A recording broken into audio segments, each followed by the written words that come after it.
ఈసారి ఎవరు సీఎం కావాలనుకుంటున్నారు ఏపీలో? జగన్. అంటే జగన్ గారు ఎందుకు? చంద్రబాబు నాయుడు గారు కూడా ఉన్నారు కదా. అంటే ఎలాంటి అభివృద్ధి చేశారు?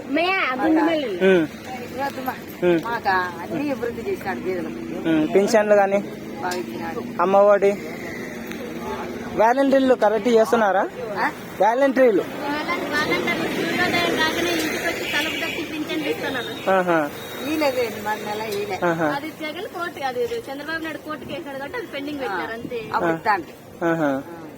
మళ్ళీ మీకు కరెక్ట్ పథకాలు అందుతున్నాయా?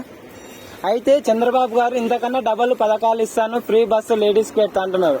మళ్ళా అప్పుడు చంద్రబాబు గారికి ఏమైనా వేసే ఛాన్స్ ఉందంటారా? అంటే రాజధానులు ఇప్పుడు 3 ఉన్నాయి కదా.